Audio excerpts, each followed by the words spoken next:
And Your Honor, the court will be instructing the jury to disregard the state's last. Yes.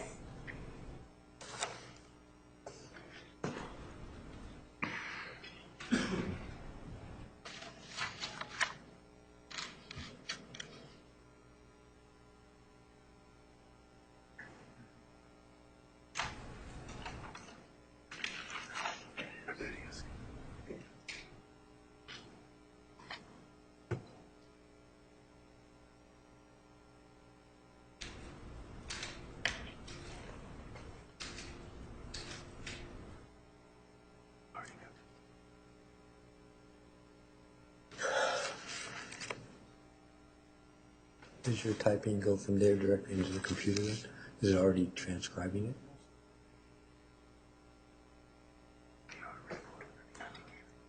So then you edit that.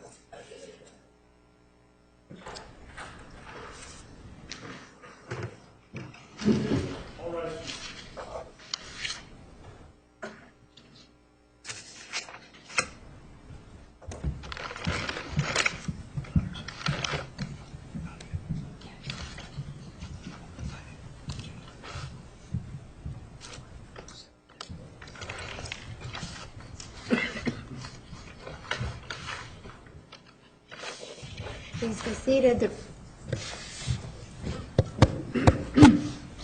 The record will show the presence of the jury, the defendant, and all counsel. Ladies and gentlemen, please disregard the last question. Mr. Martinez, you may continue. Sir, during the direct examination, you were asked about Mr. Alexander and his interaction with other women, correct? Yes. And during that time, you indicated that there was a pattern of behavior on the part of Mr. Alexander, right? Yes. And you were looking at Mr. Alexander and what was going on between these other individuals without ever having spoken to him, right? I was looking at the relationship. There's two parts to that. I was looking at the relationship in order to determine issues with Miss Arias. Yes, I never spoke to him. And yet you are willing to say that there was a pattern of his behavior based on writings, correct? Based on texts, chats, emails, all those things, there was patterns that showed up, yes. Writings, that's what they are, aren't they? Oh, writings. That's what the word I use. Yes, that would be correct then. You're not talking to him, though, right? That's correct. And so based on that, you don't even talk to the people that he's actually corresponding with, right? You didn't talk to them, right? That's correct. In fact, with Shatanya Lay, she's somebody that there was an interview of, right? Yes. And in fact, there was this interaction between her and Mr. Alexander, wasn't there? Yes. And it was through text messages, right? Yes, I don't know if there's also an email, but yes, basically. Do you remember any email between him and Shatanya Lay ever being discussed? Being discussed in here? Oh, no, I don't remember any emails being discussed here, whether they exist or not. I just have to look at my records to see if I have any, but I don't remember discussing any of them, no. And yet, you know that what she said was that there was no physical contact between her and Mr. Alexander, right? Yes. And she said that this was just a flirtation going back and forth. That's what she said, right? I don't remember if that's her exact words, but that was the implication, yes. No, isn't it true that she said we were just flirting, but there was no physical contact? Isn't that what she said? Objection asked and answered. Overruled. I know she said there was no physical contact, but I don't remember she said exactly what you just said. That was the implication I got. I can look at the interview to see exactly what she said, but that was my understanding, basically. And that illustrates the importance of talking to people before you actually make or have an opinion as to their conduct, doesn't it?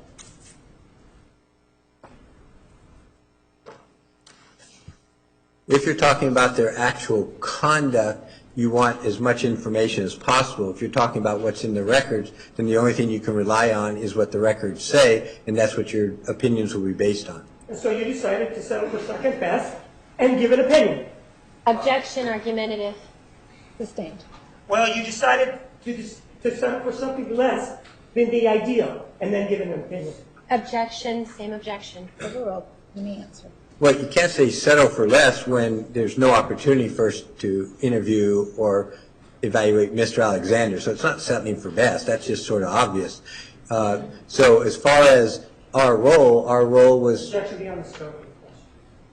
Next question. Sir, in this case, in this particular case, in terms of Mr. Alexander, you did give an opinion as to his conduct, and you said it was a pattern, right?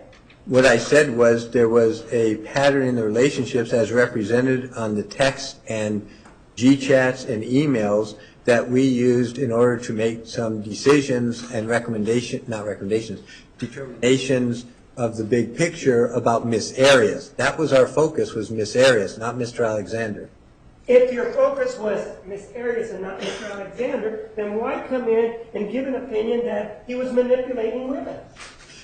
Because the issue that we're dealing with is whether or not it was likely that Miss Arias was a victim of domestic violence and or prone and or subject to manipulation, and that then means you have to look at whatever you can regarding the way Mr. Alexander interacted with others to see if that would be consistent with what we're dealing with Miss Arias, and that is the reason we did what we did and what I said when I testified.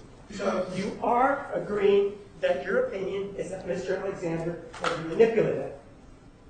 Objection, foundation, and vague. Overruled. Let me answer. No, you just said it in a way that's different. Saying that somebody is manipulative is now talking about the person. You're not talking about behavior. I'm not saying whether he was a manipulative or non-manipulative person or anything about him as a person. What I'm saying is whether the relationships appeared to be manipulated, and that's a different thing because I'm focusing on behavior.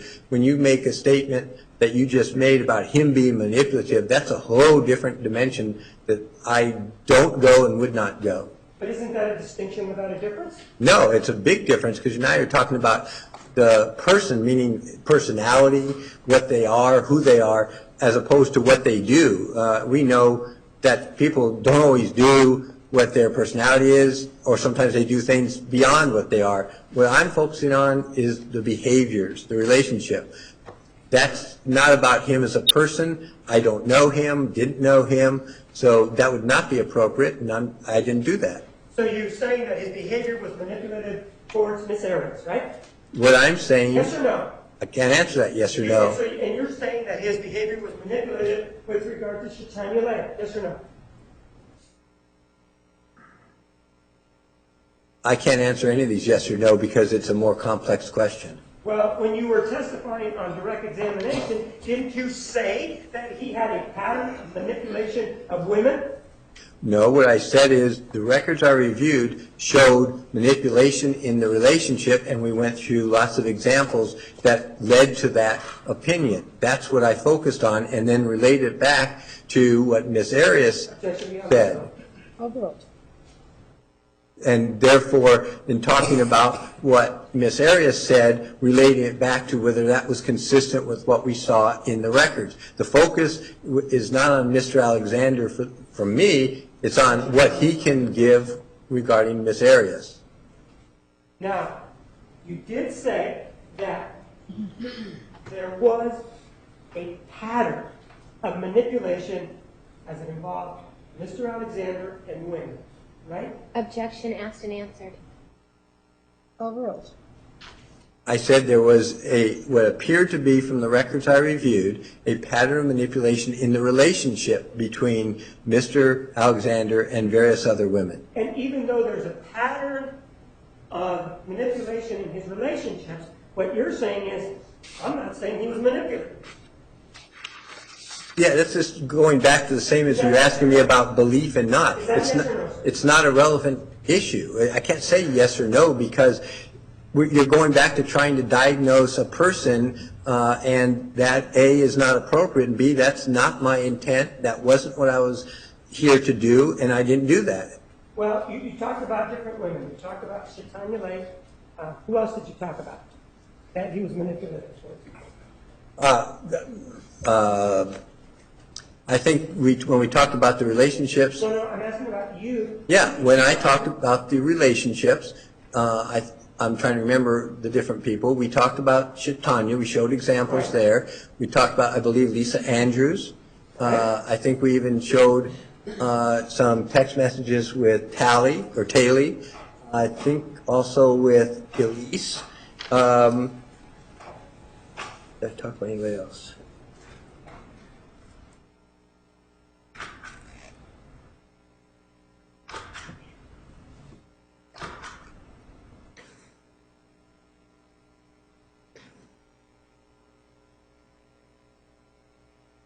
I think a few other women were mentioned, but I don't remember actually giving any specific examples when we were going over the various texts. And I think we mentioned that there were many others in the text, but I don't think we gave any other examples. At least I'm not remembering a particular text. But you're saying you can't remember the other one? No, I can tell you the names. You asked me who I talked about. I don't remember us showing specific examples about others, but there was also Chriselle, there was Reagan, there was Nicole Brott, I don't know her last name. I think we may have mentioned Deanna Reed. I think we mentioned, or if not, Mimi Hall, Maria Avila. And he was manipulative in his dealings with every one of those women. Is that what you're saying? No, you keep jumping to a whole new issue. What I said was the pattern of the relationships that we saw seemed to occur with many women. Similar things about asking them for sex we talked about, asking them to send pictures, all the things. Sir, is which of the women that you mentioned, which of those women are the ones that you are holding up as examples of manipulation in a relationship? Give me the names. All the women that I just mentioned show the same pattern. Give me the names. I just did. I just read you like 8 names. Go ahead. Again? Yes. Oh. Answer, Judge. Sustained. Right? Well, you did mention Lisa Andrews, right? I did. And let's see what she has to say. This is Exhibit 736. It's dated December 7th of 2007. And she says, we could have messed up Tuesday night, but we didn't. Thank you for being strong when I wasn't. That's what she wrote, right? Yes. And clearly they're talking about sex, aren't they? Objection, speculation. Overruled. Me answer. I assumed that, yes. Could So- you just tell me the date of this again? You went by it so fast, I forgot what you said. December 7th. Okay, thank you. And he's the one that, this person who is manipulative in these relationships, he's the one that held back, according to Lisa Andrews, right? Objection, compound question. Sustained. Rephrase. He's the one that stopped them from messing up, right? That is what this indicates. And you don't have any reason to doubt it, do you? No, I have no reason to doubt it, what you said there. And it does say, I don't blame you for anything. I was spiritually weak because I had been going against my original prompting that I'm not ready for marriage. And I don't think we are supposed to end up together either. I'm sorry that I was so weak not to tell you before. Please note that I love you. She's indicating that she's the weak one, right? In this email, yes. And so are you saying that there's a different email, right? No, She writes different things, right? I'm saying things change. This is December, I think you just said December 7th. Then there's also texts that, and I can't remember if we looked at them when I was this week on December 9th, December 23rd. There's a whole bunch of texts. You picked one, and in this one, whoops, I didn't mean to do that. I don't know how to take it off.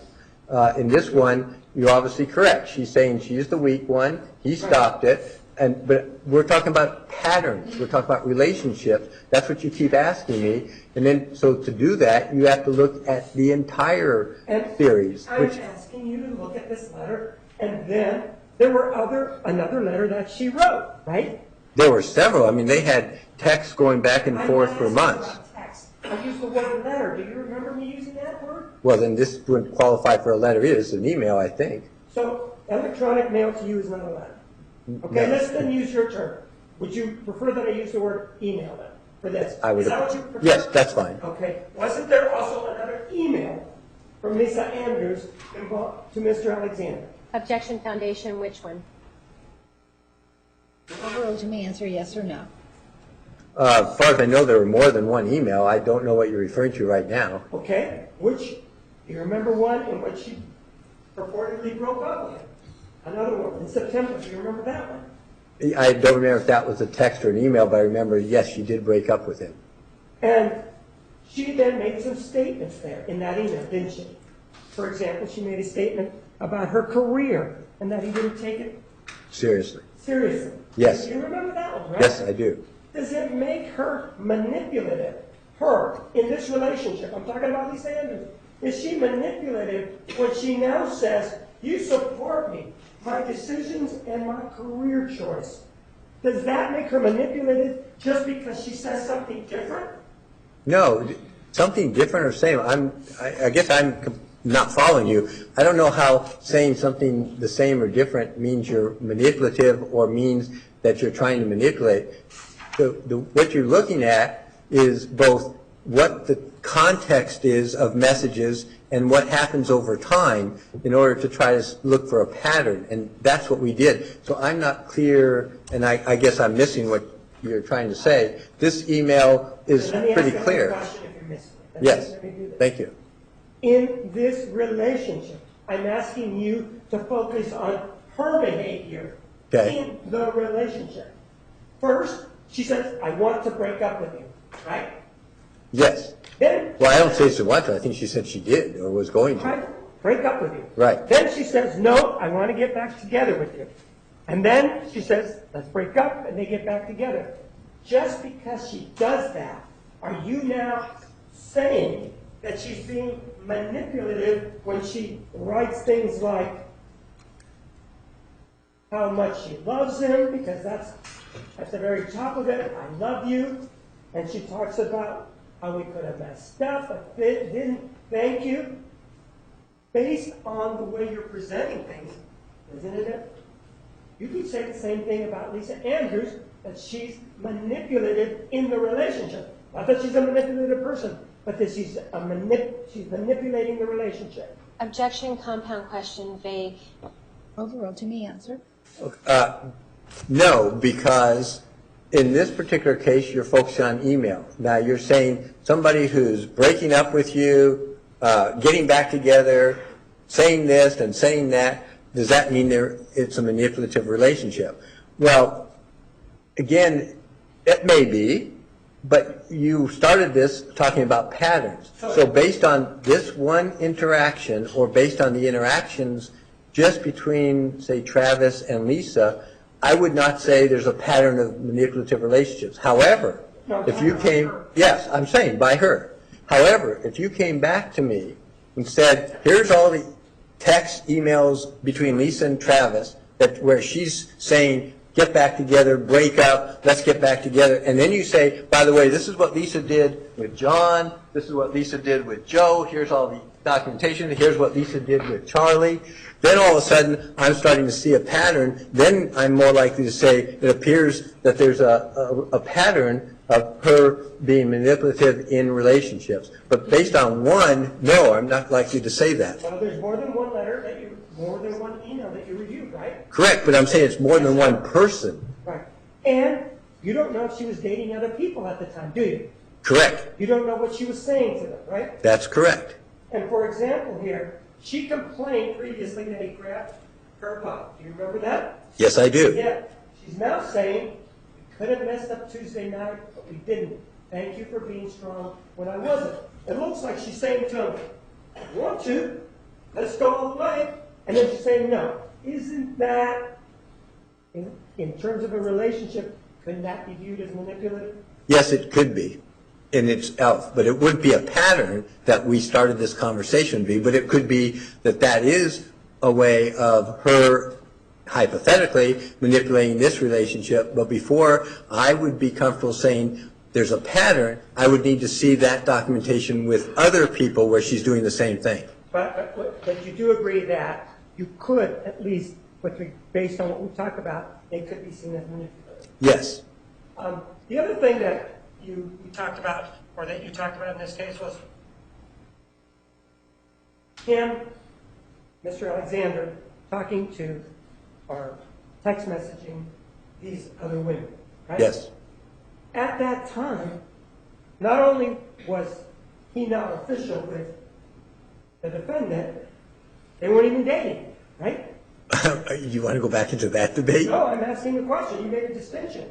They were not official, they were not dating, right? No. Now, wait a minute. You just jumped again.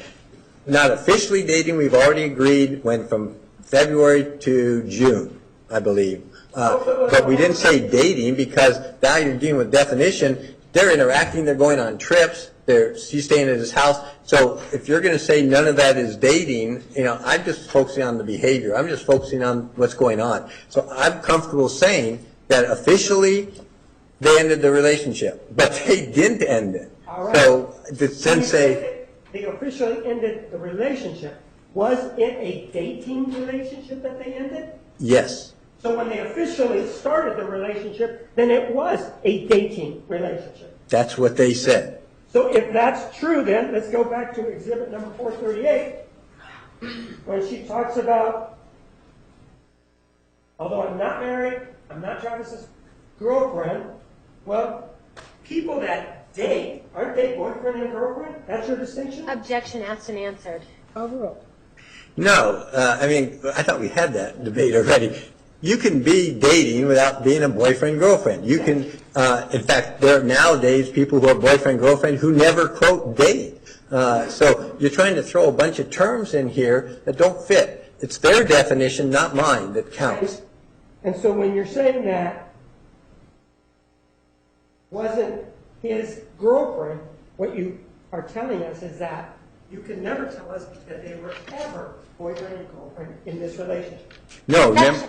Objection asked and answered numerous times. Sustained.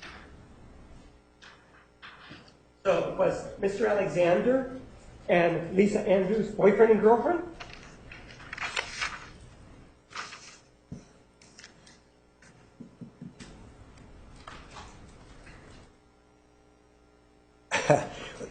That's an interesting question because I'm trying to remember if they use. I'm thinking.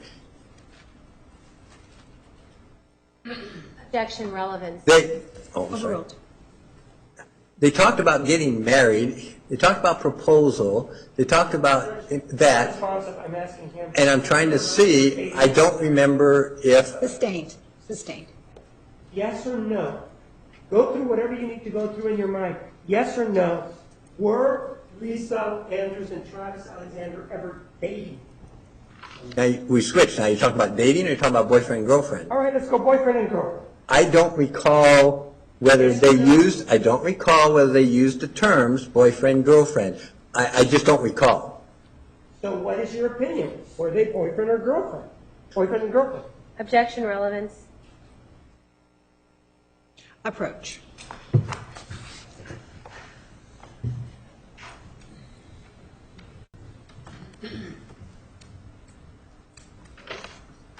Are you saying that the way the parties define it is what you will accept?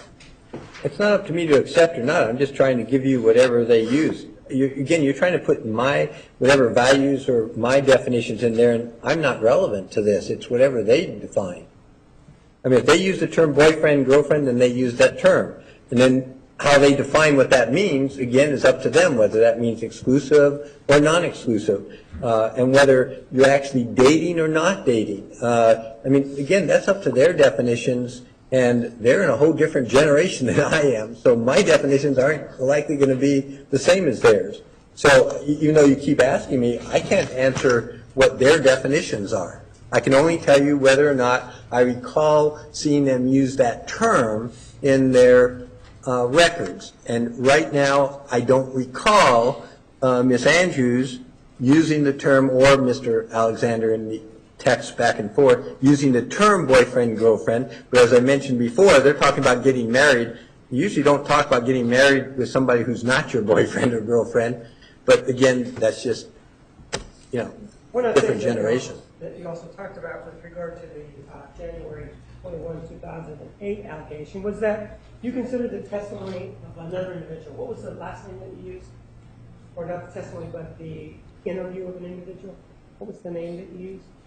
Objection Foundation. Yeah, I'm a little confused. Something, an individual that did computers. Oh. Mr. Smith, I believe, is the name I've been given. Yeah, well, Mr. Smith, the individual that you read his interview, right?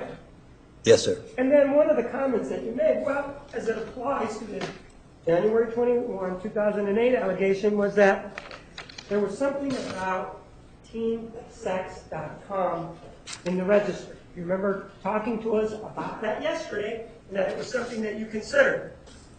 I didn't say registry. I said he noted that there was a couple of, what was the term that he used?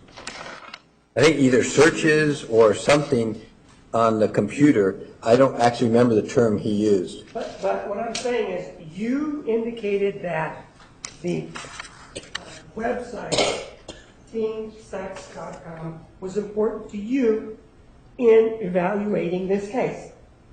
No, what I stated was that was when we're trying to corroborate. I mean, the different things you're talking about, including that incident, is only relevant from the standpoint for us as are others able to corroborate it in one way or another, which just goes into our overall picture.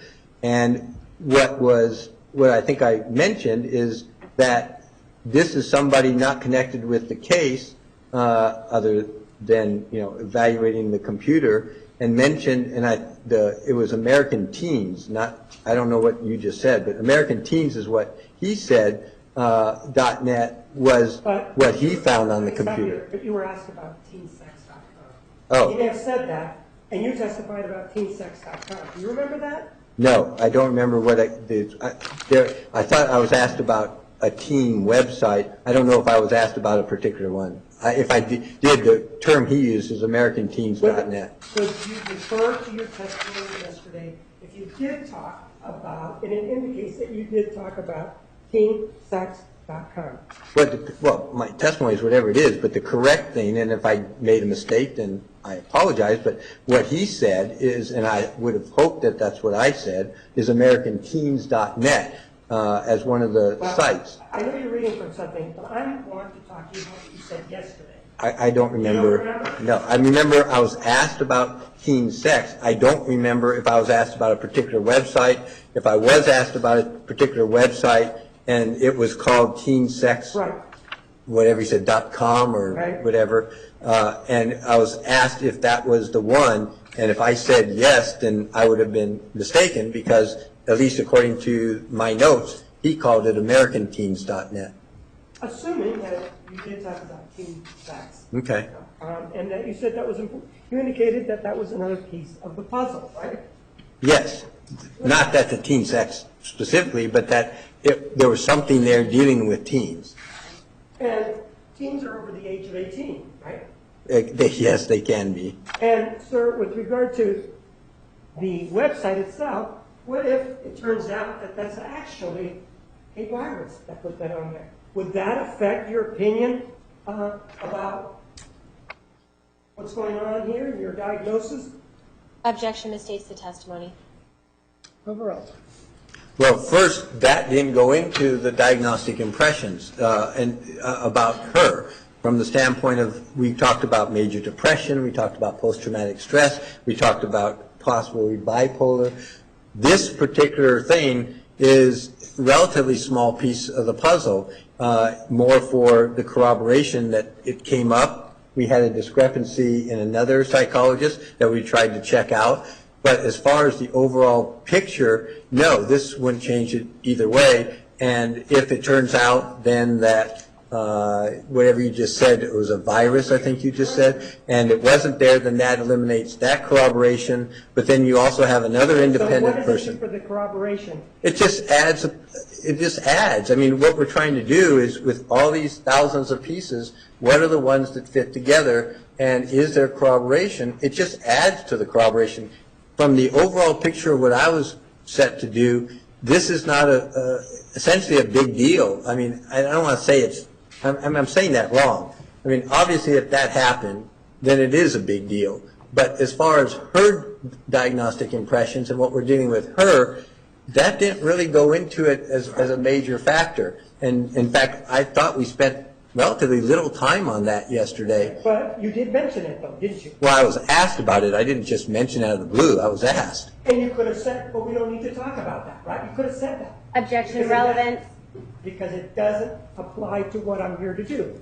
I'm sorry. And your objection? I'm sorry, objection relevance. Overruled. You may answer. As with you, I'm trying to answer all the questions that I'm asked. That one was relevant because we had a discrepancy. You spent a good deal of time this morning talking about the discrepancy in the notes. And that is what we also found. When we find discrepancies, we at least try to clear them up. So we did. Once we cleared up that discrepancy, it would have not gone any further, basically. But then we have two other things that came out independently that tended to corroborate. All right, next question. Sir, I'm going to show you exhibit number 230.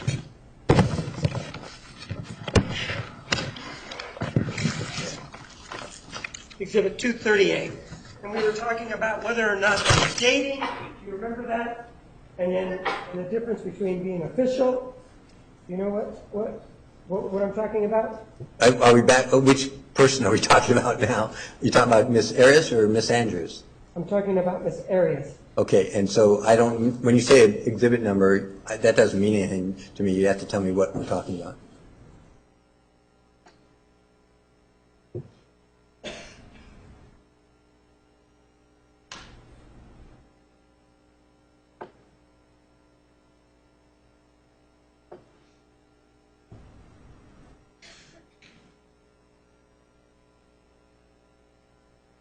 And being Travis's girlfriend in exhibit 238, which is page 5 of 8, that we previously discussed that is signed by the defendant. This is the letter you're talking about now. Right. Yes, okay, I'm with you. It says, she gives us a date of the 2nd of February. You remember that, right? As being official, you remember that? Yes, sir. And it says, I checked the dates to make sure I wasn't getting worked up over nothing. But as feared, they were all within the range of when we began dating exclusively. I didn't freak out. I didn't even tell her. So. Well, I have no idea what we're talking about. Oh, okay. You saw that, right? Yeah, but I don't know what we're referring to. I didn't see the rest of the letter, so I don't know that part what you're referring to or what she's referring to. You saw that. Do you feel that this wasn't written or by this person here? No, I just. Objection, Judge. May Dr. Geffner read the entire letter so he has it in context? All right, finish asking your question. So we talked about this. Do you remember that? Yes, sir. And then we talked as part of this same letter.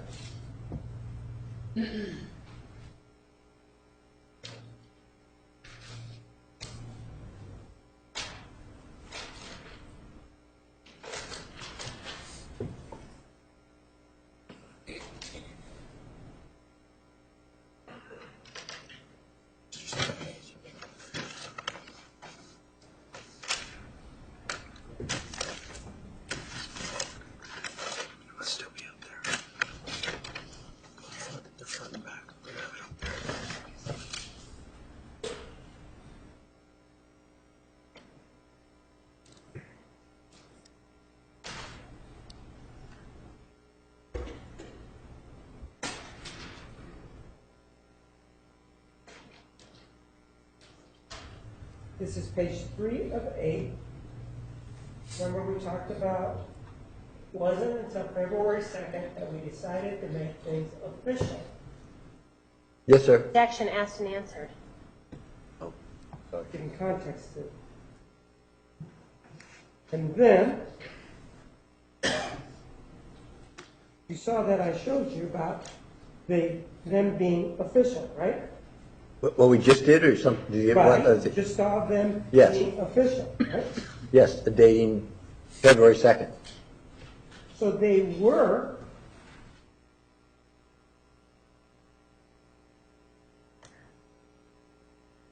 dating exclusively as of February 2nd, 2008, according to her letter. Okay, now that's why I said before, you went from one, I don't know the context, I don't know what's up here or before that we're still referring, or she's still referring to the same thing. I don't know what she's referring to here. I would need to see what's above it, and, because you just went from one page to another, I don't know what the in-between is to be able to answer your question. Top of the letter, Oh, okay, can you keep going down, please, so I can see the top? it Thanks. says the dishonest deed, which I had Oh, mentioned, here, okay, good. was that I looked at the text messages in his phone. I thought to myself, he said he has nothing to hide, so why not? A flawed logic, I know. I fully expected to find a few mild flirtations with other girls, as this was his MO anyway, and he was not secretive about it. What I found, however, was for far more, including several references made of the many separate intimate rendezvous he had with other girls, including plans in the making for further associations of the same kind. I checked the dates to make sure I wasn't getting worked up over nothing, but as I feared, they were well within the range of when we began dating exclusively. I didn't freak out. I didn't even tell him. And in this letter, Yes. it does indicate February 2nd that they began dating exclusively. From her standpoint, that's what it's saying. That's what the part you asked me before I couldn't answer, you just answered it, which is, from her definition, it was an exclusive relationship, and I didn't know if that was there, but you have now answered that. Yes, so I agree. So, From her standpoint, it was supposedly, she thought it was exclusive. right. So then she writes in Exhibit 438, a letter to Abe, where she says,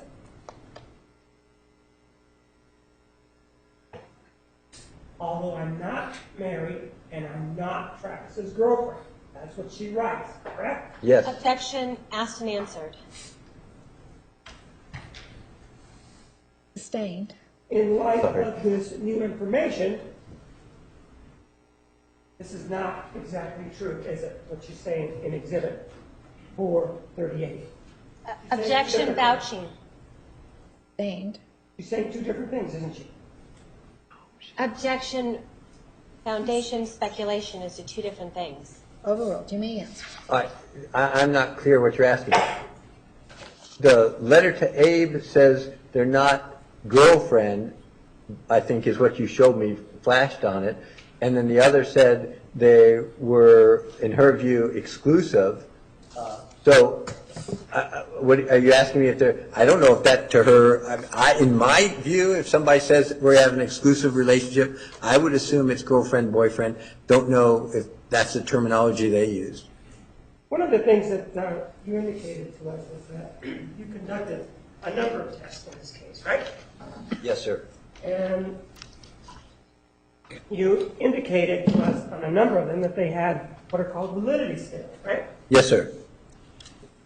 And these validity scales are to determine whether or not the person is either exaggerating or underreporting, right?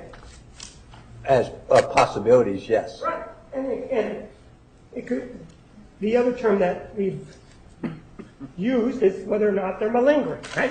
Yes. And in this particular case, you found that she was not, right? Not malingering. Right. That's correct.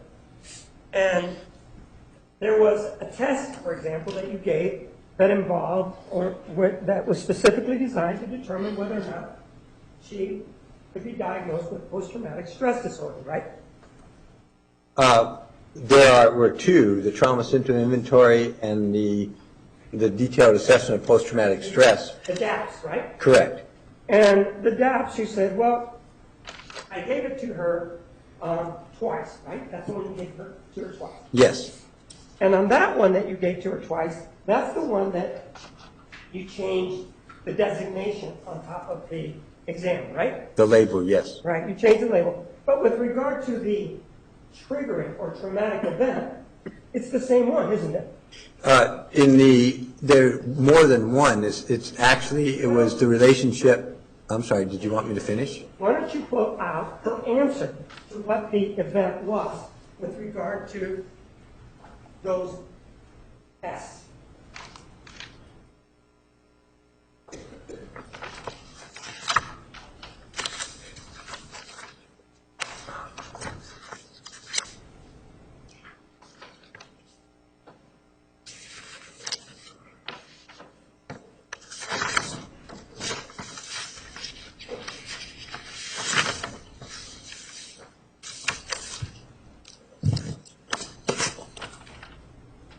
Before you do that, may we mark those dots?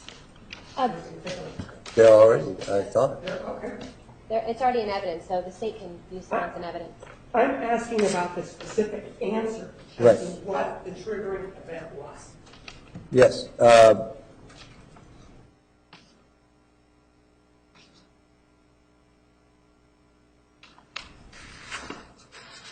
Okay, there were two, you remember, that you just pointed out. One included, and the triggering, because they're different. For the 2008, including 6/4, that means the day of his death, that was the first one that we showed, the first profile. I understand that you And that was the,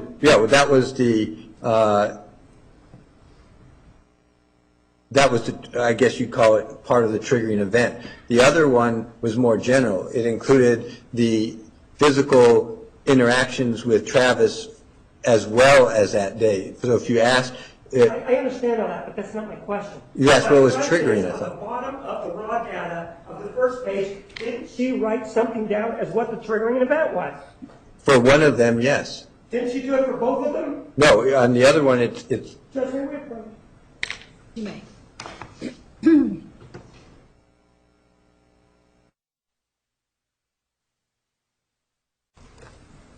Ladies and gentlemen, I'm going to ask you to go back to the jury room for approximately 5 to 10 minutes. Please remember the admonition.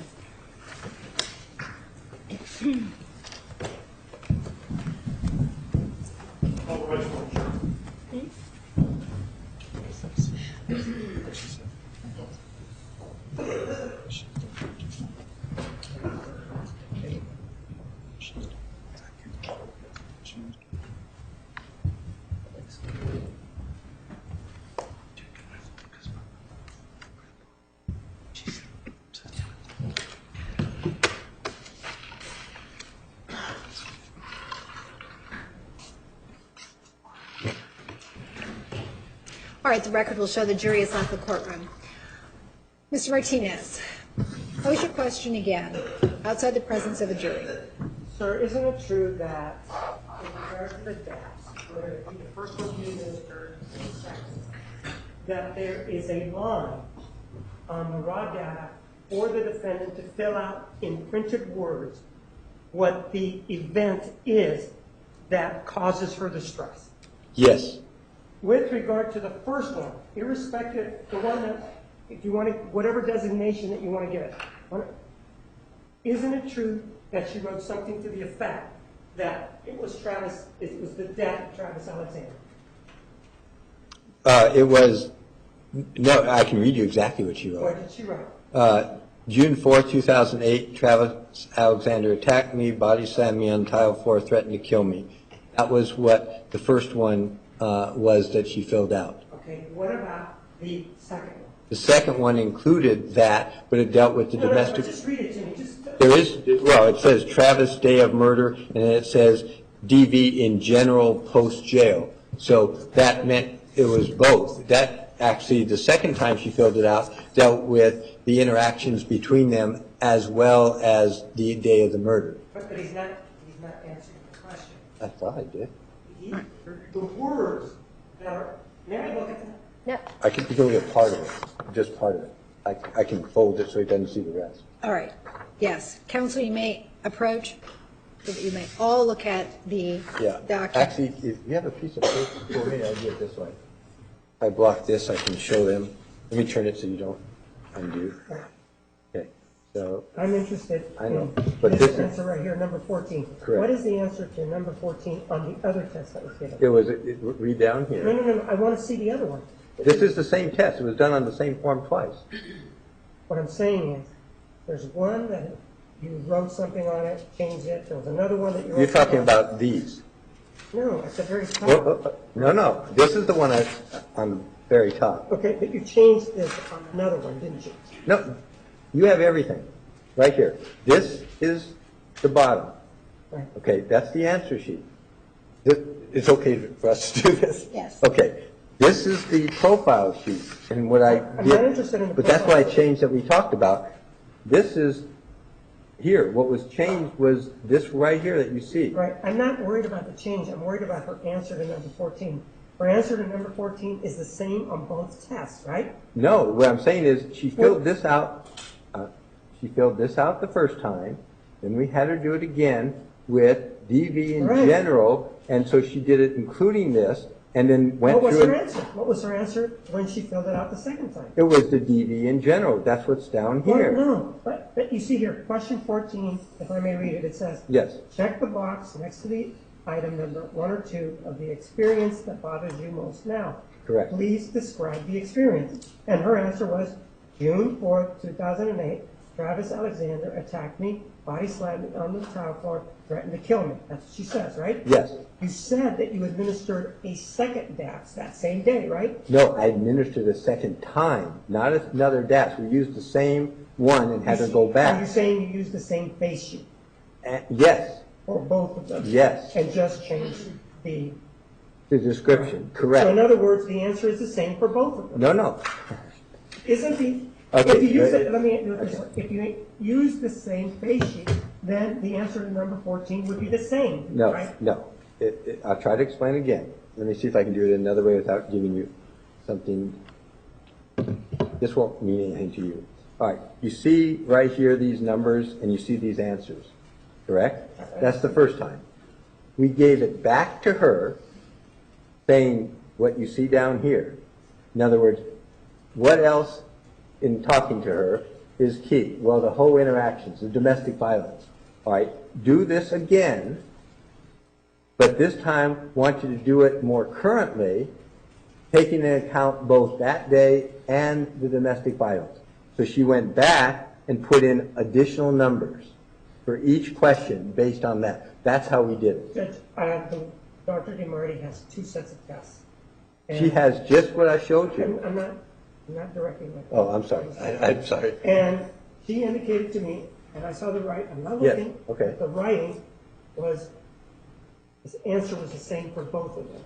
I will need to get those, and I will have her cut the top part off, just to show you that the answers are the same, even though it's a different test.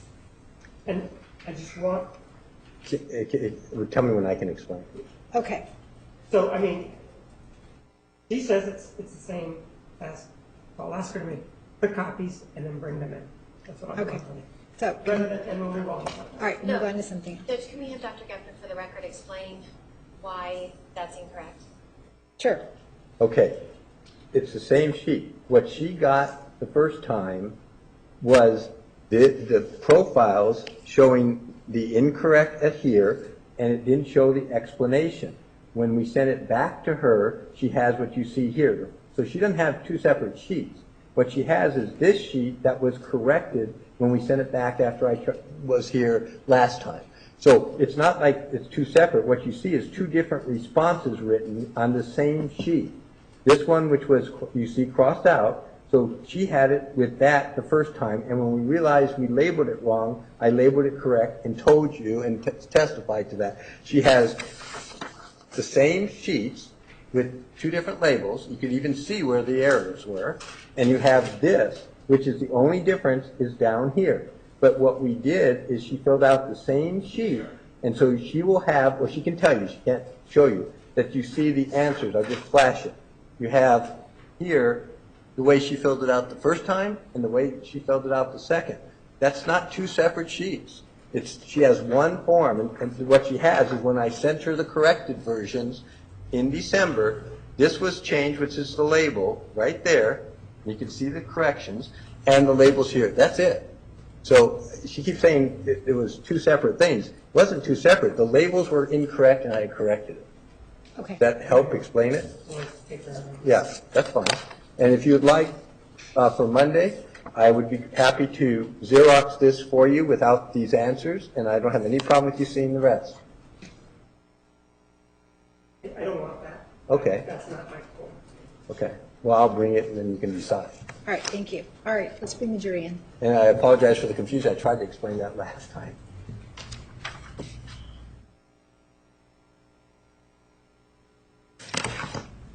Oh, maybe it's for Sure.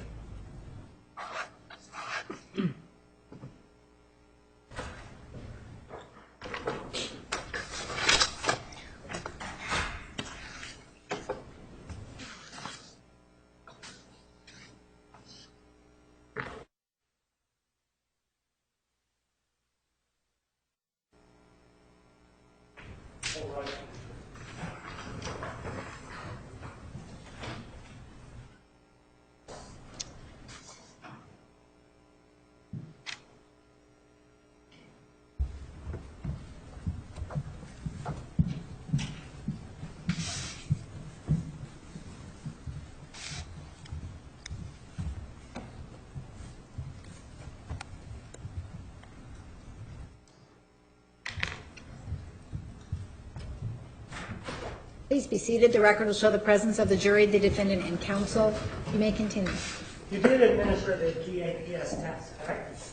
Yes. And does that have any validity scales to it? Yes. And you indicated that in those validity scales, based on the defendant's responses, that they were in the normal range, if you will.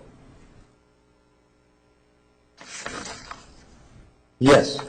And all of these tests, the battery of tests that you administered, including the one that you didn't administer, the MMPI, they all are tests in which the defendant posed the question, whether it be on an answer sheet or reading something, and then it's the defendant who provides the answer, right? They're all the ones we mentioned are like that, unless I'm misunderstanding what you're saying. They're all what we call paper and pencil tests. They're paper and pencil tests in which it's the defendant who's filling it out or putting down the answer, right? On the objective test, yes. Projective is when you ask them indirect things. Like the sentence completion test, right? Well, sentence completion they actually filled out too, but it's not a true-false type question. It's not, but all of these are the answers that are examined come from, in this case, the defendant, right? Yes. She previously was examined by another individual by the name of Richard Samuels. Are you familiar with him? Yes. And in fact, Well, I don't know him personally. you're familiar, right? You're familiar with the test that he provided to the defendant, correct? Yes. And sir, if you don't mind just answering my questions, I know you're looking for something that you don't mind. I just want to make sure I had it, in case you had a question about it. One of the tests that this individual administered was the PTSD test, correct? Yes. This is the post-traumatic stress diagnostic scale, right? Yes. And this is a test that's used to determine whether a person can be diagnosed or found to have post-traumatic stress disorder, correct? It's one of those. Right. And in this particular case,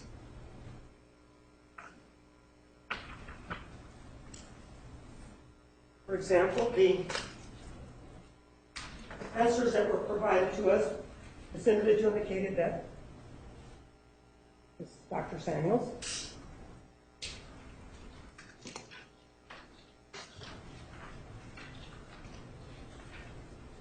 Showed us that in exhibit number 540, showed us the PDS hand scoring structures. Do you see that? Yes. And this is a test that is administered or copywritten by Pearson, right? Yes. And the test is broken down into parts. For example, there is a part 1, right? Yes. There is a part 2. Yes. And there is a part 3, right? You see that? Yeah, Your Honor, I'm having a difficult time. This isn't supposed to be public. This is copyrighted. Judge, may we approach? You may.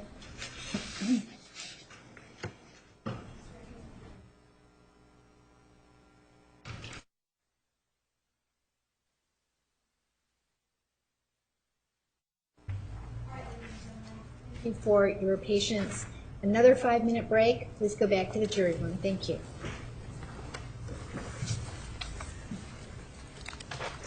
All right,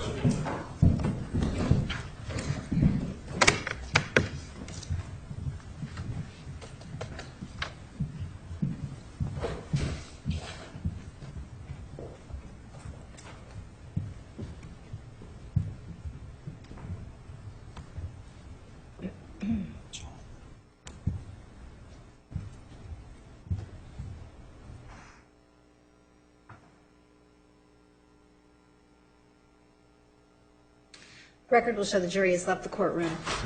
All right, Dr. Geffner, Exhibit 540 was admitted at the last trial, and I understand you had problems with the fact that this particular document has been admitted. The prosecutor is going to ask you some questions. I'm going to ask the cameras be turned off only for this portion of the testimony. It will not be recorded. And I think that should take care of any concerns about the copyright issues. May I ask a question? You may. Is he going to, what bothered me is all of a sudden those questions start showing up on there, which is what's copyrighted, which is what's protected, and we have an audience also. Is he going to do that again?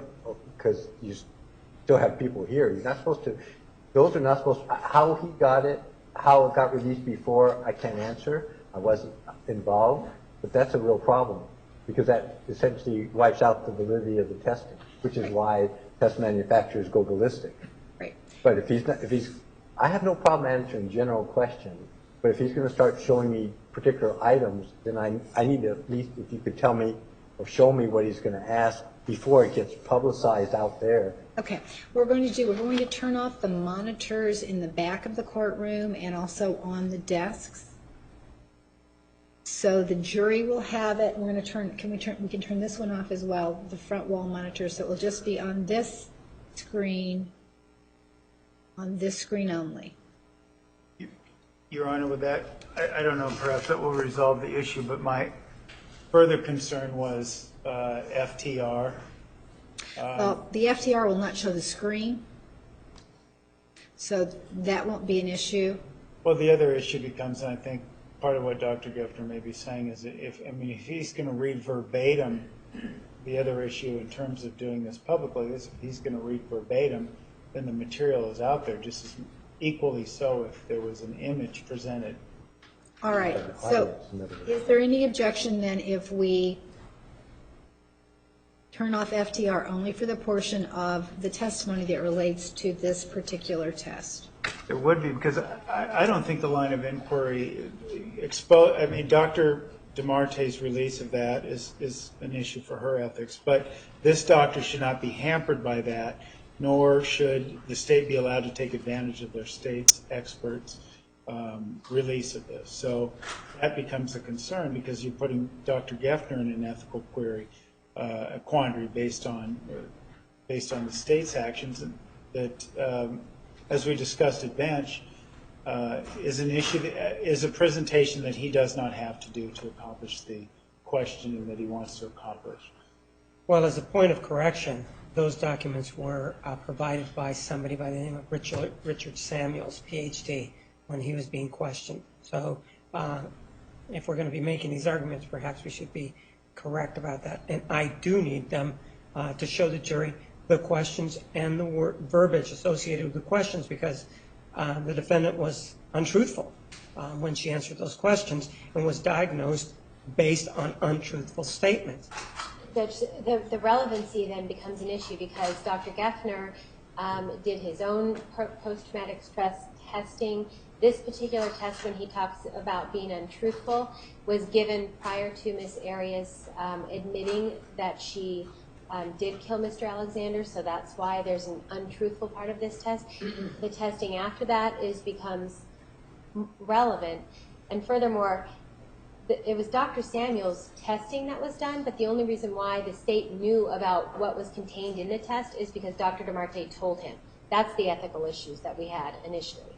And Dr. Geffner should not be now placed into any type of ethical issues based on what Dr. DeMarte has done in the past and now what the state wants to do today. The media is still here. Everyone still is tweeting.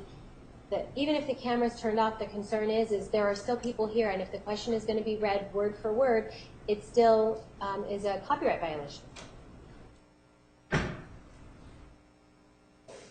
May I say something? Yes. I don't have any problem with, because I understand the issues, with him asking me about whether she lied on a key question without, and if he reads that one question, I don't have a problem with it. If he starts going into reading other questions, then I have a problem, because you do have people here and then it violates it. As far as I'm understanding, the real key, and I answered him in his interview, was the initial statement. And I have no problem with him bringing it up and me saying that it was not truthful. And he can ask me whatever he wants about that. But if he starts reading the questions, then I really do have a problem. And how he got them and who did it, it's not up to me. But that's a serious issue for us in the profession. Mr. Martinez. I don't tell him how to testify, and I object to him telling me how to ask questions. One of the things that is of paramount importance in this case, and they went through how many tests? 10, 15 of these tests. Every one of them, if they're valid, they're valid, they're valid. Well, I want to show that she can fool those tests. And that's why I should be allowed to ask the questions the way that I want to, with evidence that's already been admitted. The fact that he is in some sort of, I believe, is a quandary without merit. He can't tell us that there's any issue of liability for him if he testifies as to this, if you order him to do so. It's just an issue where they don't, I believe, the state, they are attempting to hamstring the state from making or showing that the defendant can fool these tests. She did with Richard Samuels, and he said she wasn't malingering. He diagnosed her with PTSD, which is the same thing that he did. It is our view that we should be allowed to use whatever is in evidence. I'm not going to walk around, flash it for everybody if that's not what he wants, but I think I should be allowed to make the presentation to the jury. Well, and Judge, Hold on. So my question, Mr. Martinez, is how you plan to ask those questions. Do you need to actually put this on the overhead in order to make your point? Yes, I do, in order to show the jury. It's a visual kind of inquiry.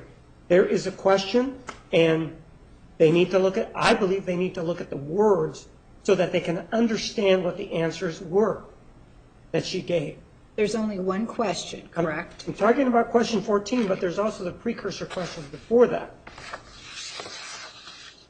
It talks about, have you ever had anything else happen? And then talks about assault, and I think it's got 6 or 7 items there.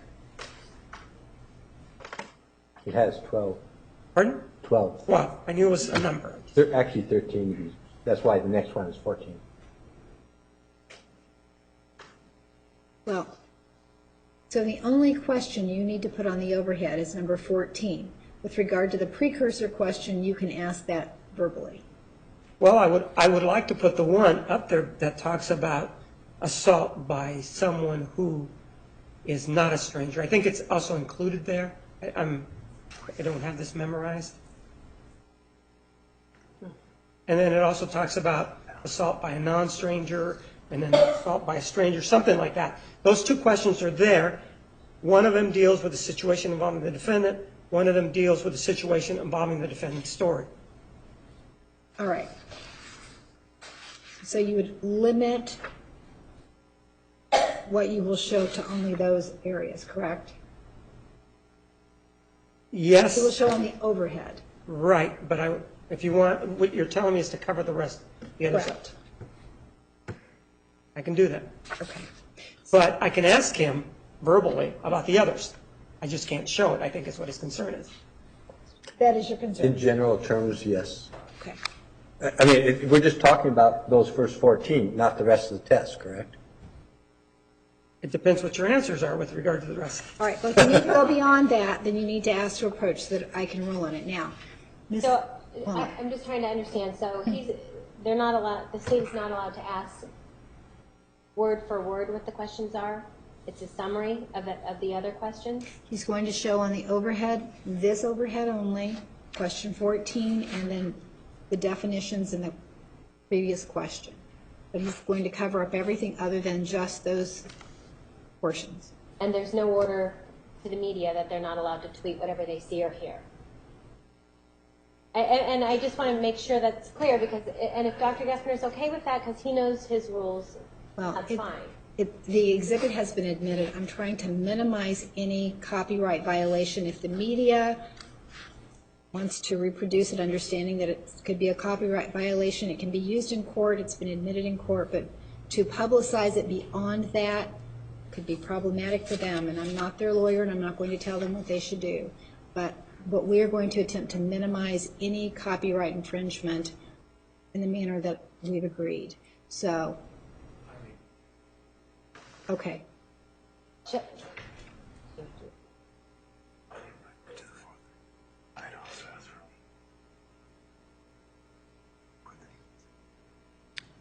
Okay.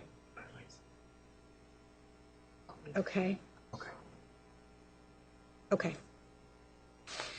And Judge, the line of questioning, I know the state had mentioned the reason why that the line of questioning is somewhat, the state thinks is relevant because it can show that Ms. Arias is somehow able to fool the validity scales on the rest of all these testing.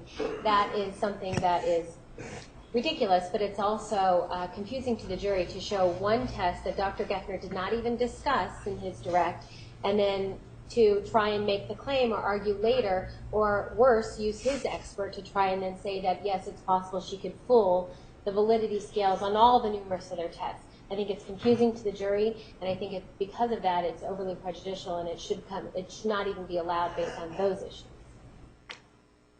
Well, you can make that objection after I hear the testimony. I'm not sure exactly where Mr. Martinez is going with this, so we'll have to see how the evidence comes in. Mr. Nermi? Thank you, Your Honor. Judge, the other issue that arises, given yesterday we had counsel for the state avow that he wasn't going to say the witness's name. He avowed that at the bench. The first thing he did when he got to the podium was say the witness's name. After avowing to the court, I know that motion, that verbal motion, is still under advisement. But the issue becomes now, yet again, we have a situation where counsel for the state is being instructed to limit himself due to these issues. The concern becomes, from the defense perspective, is that he's shown complete disregard for orders of this court. He did so blatantly yesterday, and we're concerned so he did today. I want there to be meaningful sanctions behind the court's order and the limitations of the state, up into including dismissal, death, and or a mistrial, because then again, like I say, he agrees to these conditions, and 2 minutes later, he gets up, he could do it, and get away with it because there's no consequences. I want meaningful consequences, Your Honor. Well, obviously, contempt of court is a meaningful consequence, but we aren't there yet, so I'm going to assume that the attorneys will conduct themselves appropriately. The issue with regard to disclosure of the name was dealt with yesterday at the bench. You asked for additional time to supplement the record. I've given you that time. So that issue is not before the court at this time. All right, so Mr. Martinez, here's your exhibit back. And when the jury comes back, we will be turning the camera off only for this portion of this testimony because of the copyright issues. Thank you.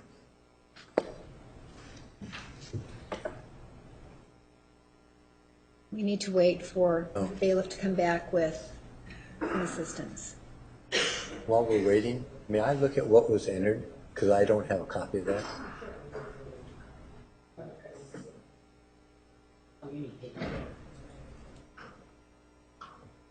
Mr. Martinez, the witness is asked to look at that document, and that will assist us in moving this along a little bit more quickly.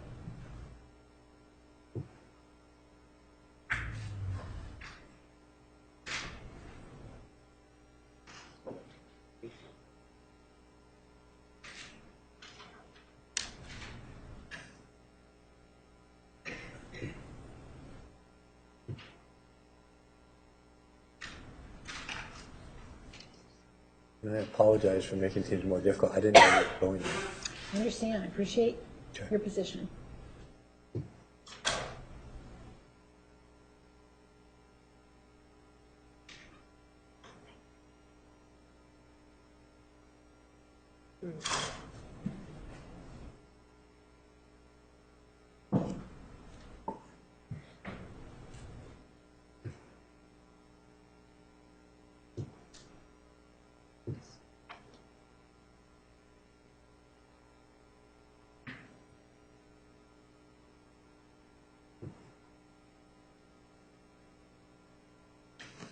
Is she making a copy so we don't go back and forth also by any chance? Yes. Okay, perfect.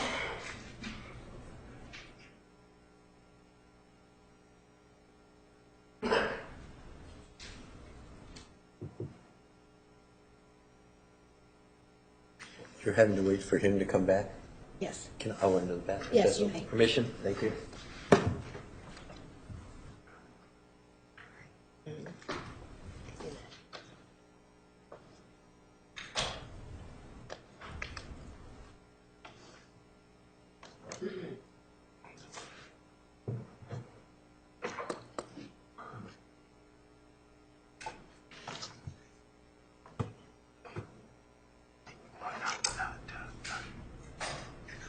Not 6:24. No, I'm done. Dinner. Okay. I'm not. You have to read it. Okay. Just so you know, respect someone. Cluster. Don't get her up. It's in where 6:20. Because I already put it back. It's in. Yeah. In that pile. It's in the. Not in the pile.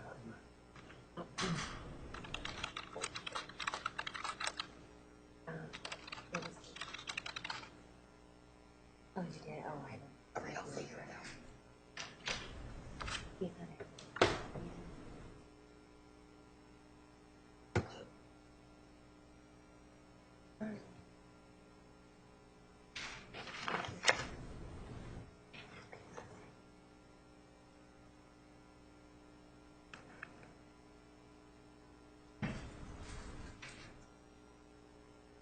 I take offense to that. Don't mind.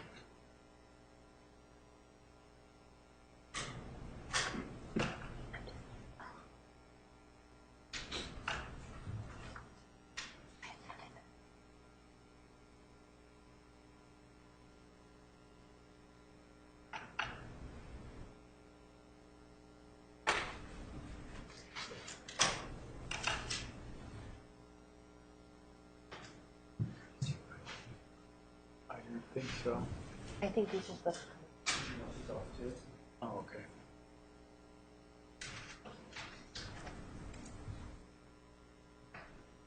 If he's showing it here, they all can still see it, correct? They can all still They see can it. see it, but there's nothing I can do about that. Okay.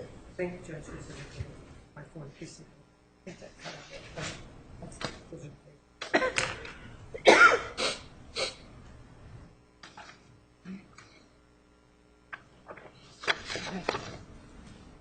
And did she give me a copy, or I don't have one?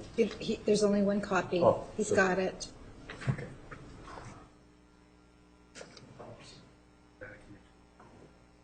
Thank you.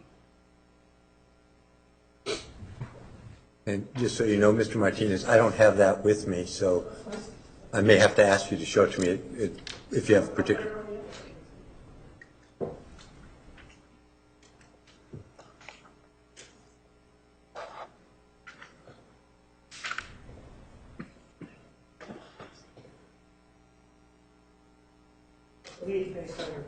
Based on your previous ruling, the answer sheet is okay. I'm sorry. The answer sheet is okay. Exhibit number 5. Is that, The witness, is that what says part 1 and part 2 at the top? Yeah. Yeah, I don't have a problem with that. okay. I just may need to have refreshment on which the exact numbers are.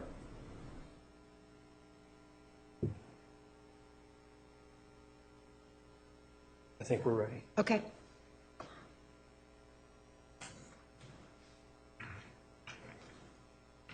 Again, Judge. The only one. All rise for the jury.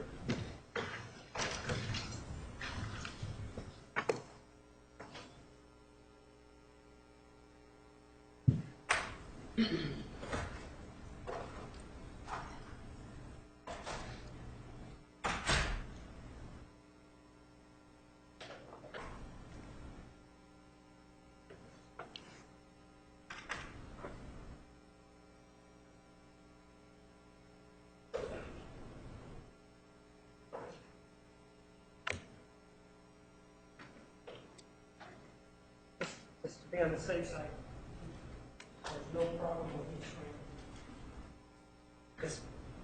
Yeah, please. Is there any problem with me showing this part right here?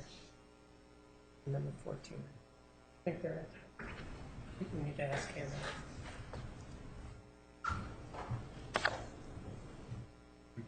Confused because this is, how is this exhibit? This exhibit's been altered.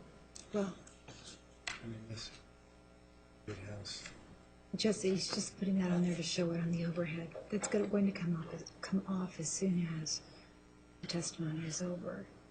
It's just so that for purposes of displaying it on the Elma, minimal amount of copyright material will be what, he Oh, has a different exhibit here. No, that it's the has answer the- sheet. It's not, it's not right. I mean, just, Okay.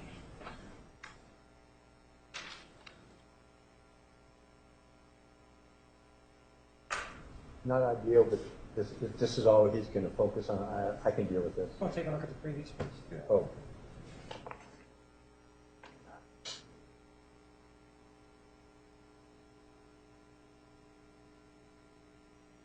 You're going to focus in on 3 and 4 and 14, correct? Not ideal, but it's not as bad as showing all the other questions. Okay. We're going to proceed then. all rise for the jury.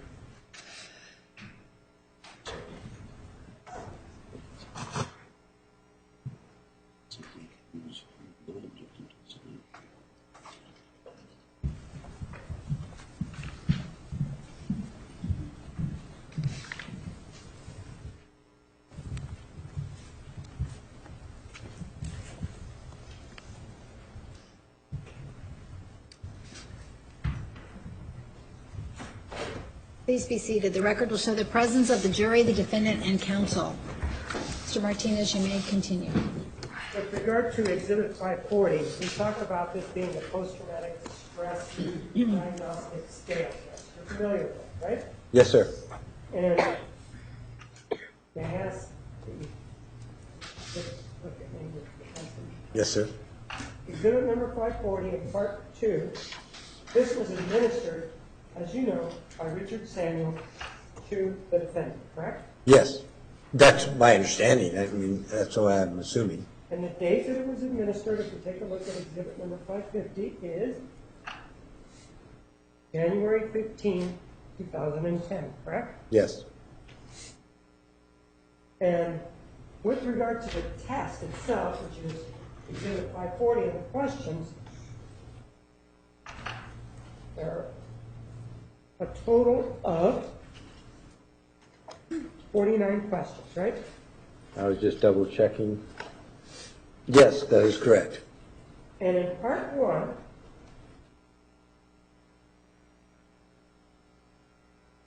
it says, many people have lived through or witnessed a very stressful and traumatic event at some point in their lives. Indicate whether or not you have experienced or witnessed each traumatic event listed below by marking yes for yes, no on the answer sheet. Those are the instructions, correct? Yes. And there are a number of scenarios that are posed there, right? Yes. Under number 3, one of the scenarios is non-sexual assault by a family member or someone you know. In other words, that deals with people that they know, correct? Yes. Yes. And then they give an example. being mugged, physically attacked, shot, stabbed, or held at gunpoint, correct? Yes, But it deals with people that they know, right? correct. And we have number 4, where it says basically the same, not basically, it says the same thing, but it says non-sexual assault by a stranger, correct? Yes. The difference between 3 and 4 is that 3 talks about someone they know, and 4 talks about a stranger, right? Yes, that is correct. And then it gives, for example, being mugged, physically attacked, shot, stabbed, or held at gunpoint.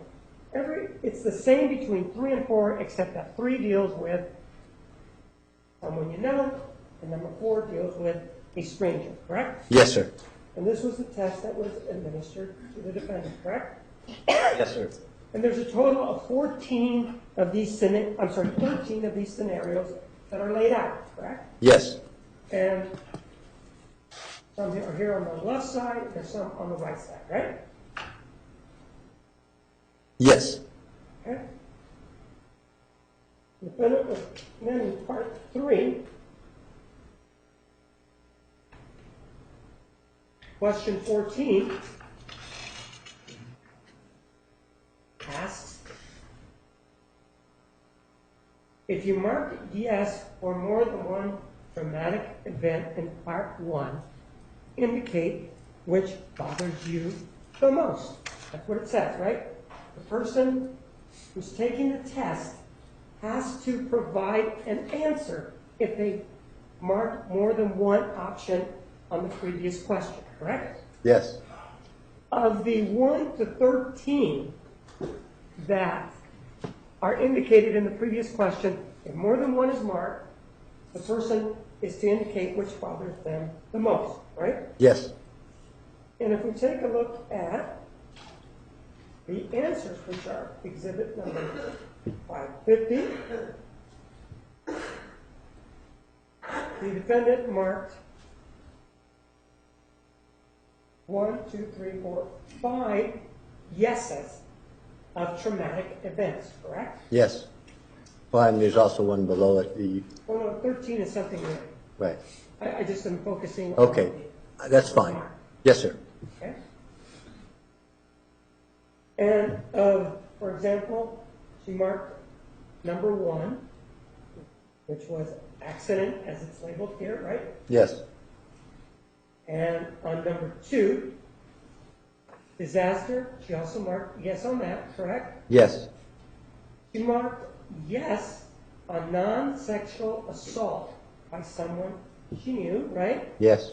And she also marked yes on non-sexual assault by a stranger, right? Yes. And number 12, Theo talks about, she marked yes, other traumatic event, correct? Yes.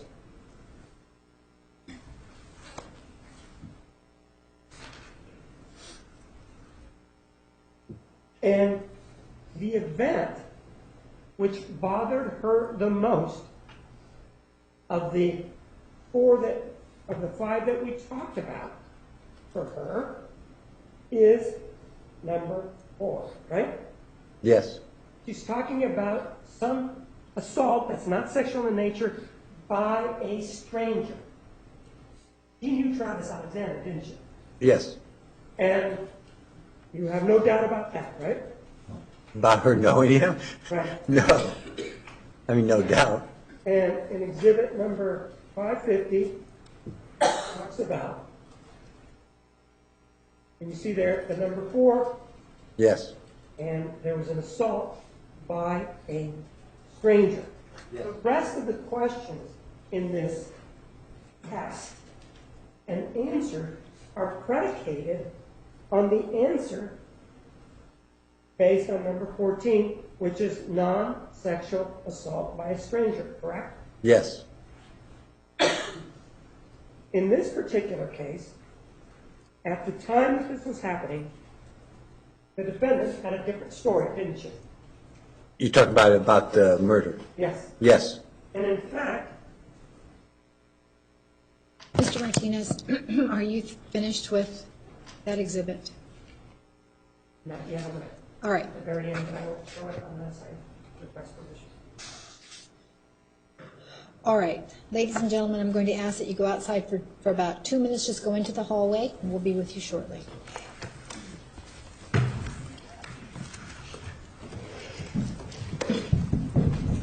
All rise for the jury.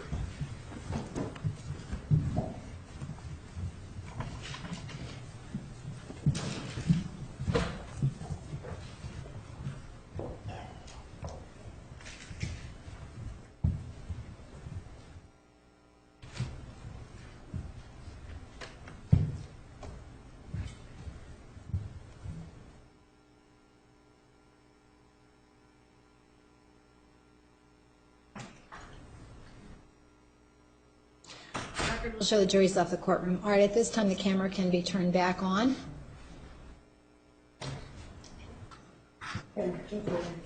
You may. So we're not going to show any more of the questions then? Correct. Okay. Unless he asks, then we'll have to Okay, turn the that's camera fine. off again. Thank you.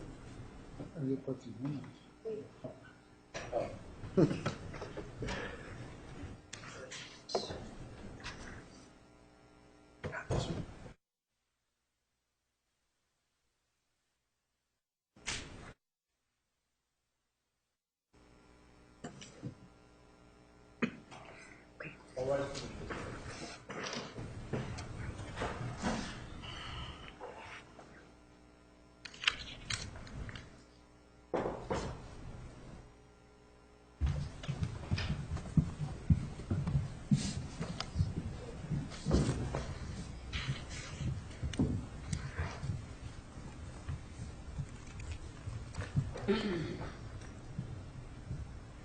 Please be seated. The record will show the presence of the jury, the defendant, and counsel.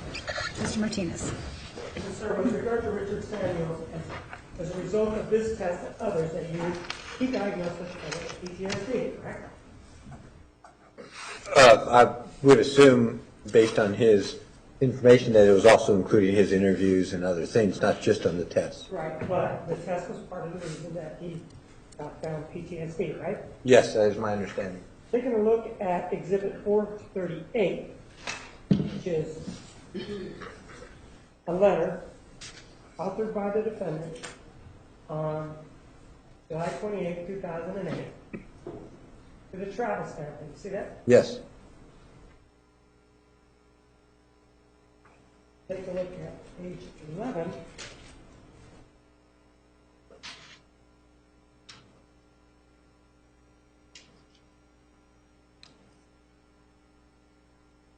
Turning right up here, it says,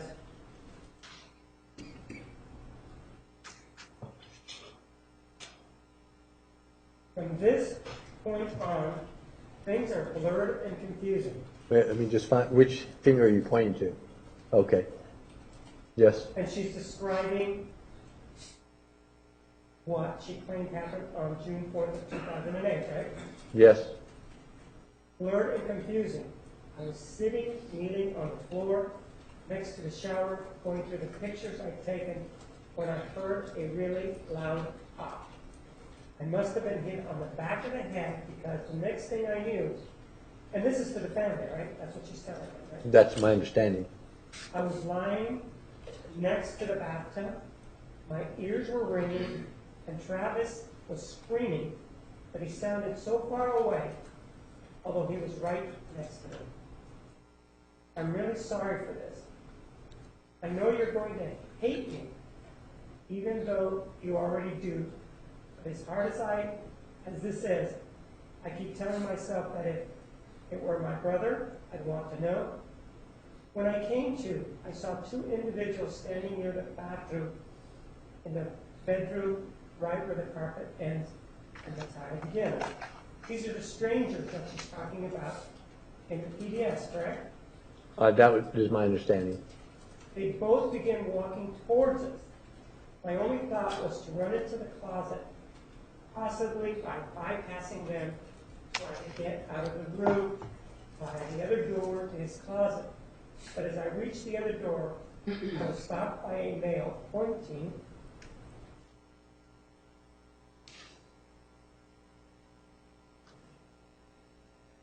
a gun directly at my forehead.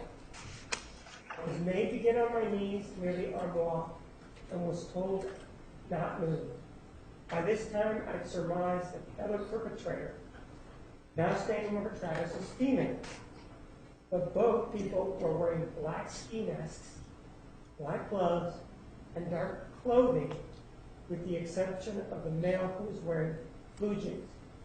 And these are two people that she's describing that are attacking, correct? Yes.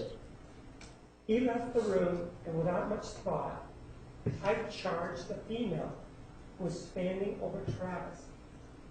I shoved her hard enough that she fell over Travis, was conscious but quiet at this point, on all fours, with his right hand holding his head.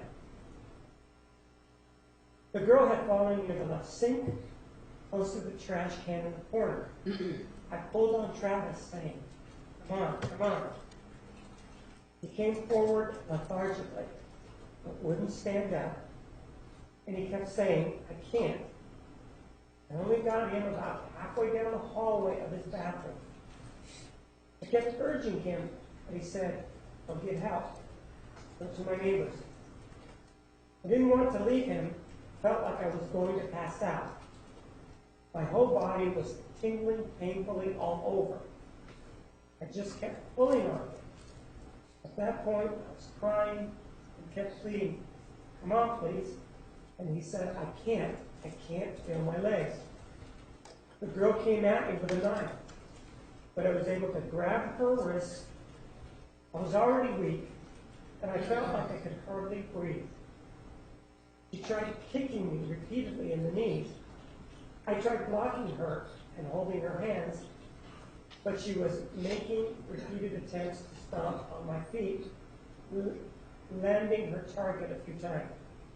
I was at an unfair advantage because she had shoes and I was in my bare feet.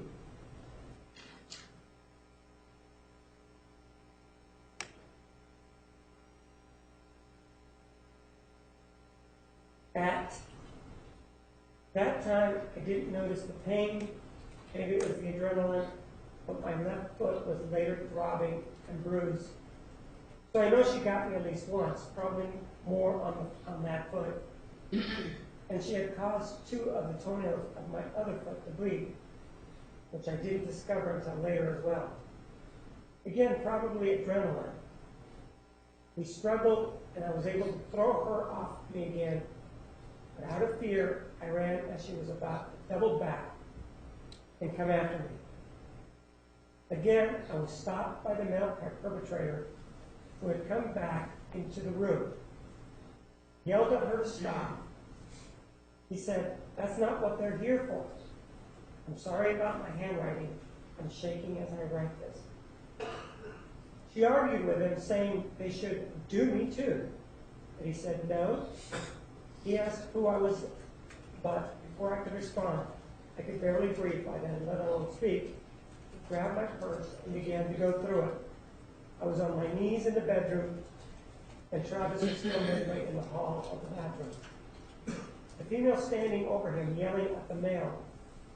He got out my wallet, looked at my driver's license, took the cash that was in it, and besides gas receipts I'd accumulated up to that point of my trip, I had the registration to my car,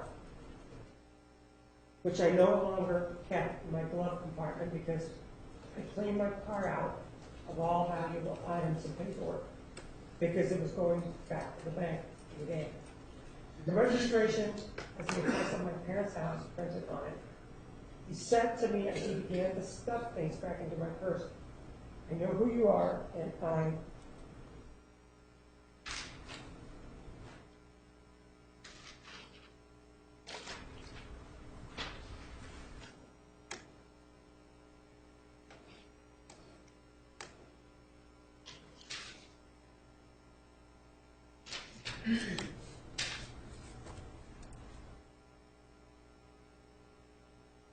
Know where you live. I know exactly how to find you, and I can find your family, unless you want them all to die. You keep silent, or I will silence you.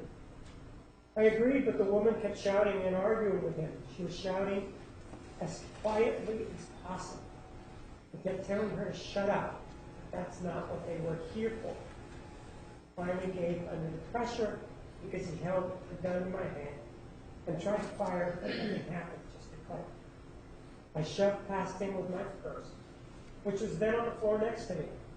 He seemed to make no effort to stop me, but as I flew down the stairs, I swear I could hear footsteps behind me. I ran out the front door, leaving behind my shoes and slamming the door as some last-ditch effort to create any kind of obstacle to slow down whoever was pursuing me.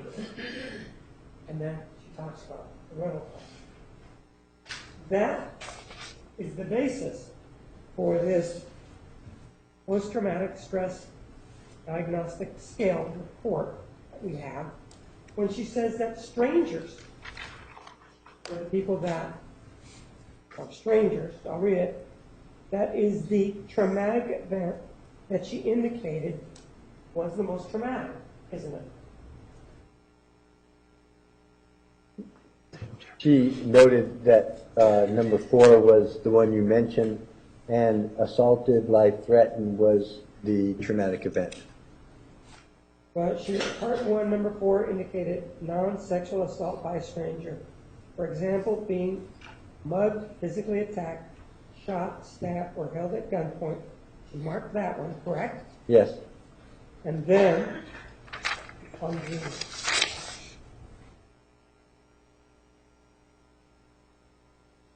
the rest of the test, the answers to the tests, are based on her answer to number 14, correct? They're supposed to be, yes. And in this case, the person actually scored the test, right? Yes. And for example, it talks about exhibit. This is the short bit for us. The answer sheet. Yes. Exhibit number 550. It talks about A, exposure to a traumatic event, 16 to 21, and it's based on the exposure or the non-sexual assault by the stranger. And was the criteria met for PTSD, or in this case, yes, but it's based on this non-sexual assault by the stranger, correct?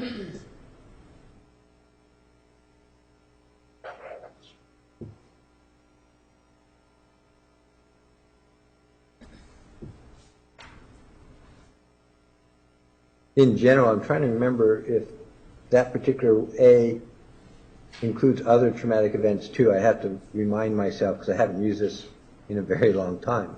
Well, let's do this. I can show you. If you can just show me, rather than putting it up there. Well, I can read it. How about if I read it? I'd rather you not read 16 to 19. If you just let me see I'm that. not going to read the questions. Oh. That's it for me. You may. Approach.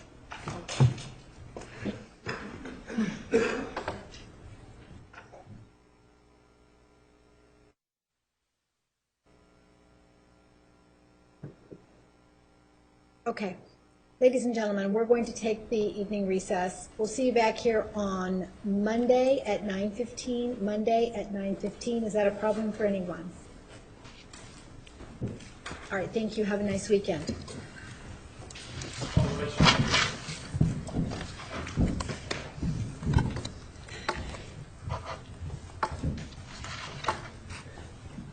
We're staying for just a minute.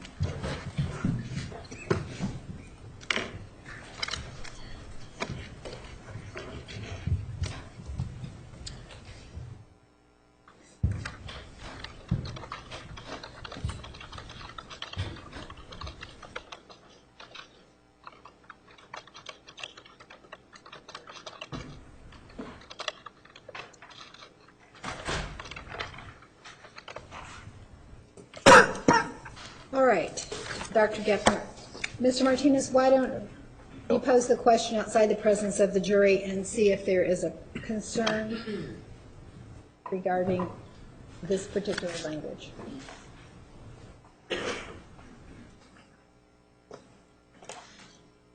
We're going to have the camera turned off for this part of the proceeding. There are potential copyright violations. And we are recessing after this. And are we likewise shutting off FTR? No, FTR is going to stay on, but there won't be anything on the, well, all of the overhead, there's one screen. Let me turn that I screen think off. the concern is though, if it shows up on if it's on FTR, ultimately it's going to be, It's not going to be on FTR because he's turning off the screens. okay. Exhibit 550, I One was asking a second. question about. Wait, This doesn't, that's the answer sheet. Yeah, that's fine.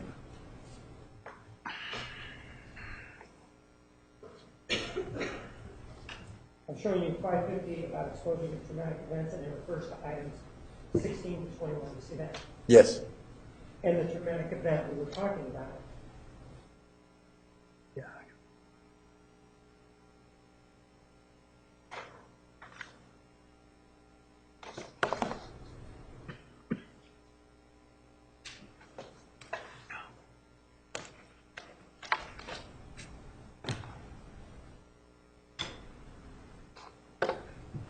The responses, this is the scoring sheet that we're looking at. Yes. The responses, 16 through 19, there are directions in the hand scoring directions, which we've been talking about, which is Exhibit 540, which includes the questions. And the question is, as it applies to 16 to 21, the question is, below are several questions about the traumatic event you marked in item 14. Yes, Not sir. section 1. No, you've answered my question. That was my question, because some of these tests say all the traumatic. I wanted to just make sure that question refers to the one marked. Now I'm clear, I'm fine. All right, we'll take this up on Monday. Counsel, would you approach for just a moment? We're at recess.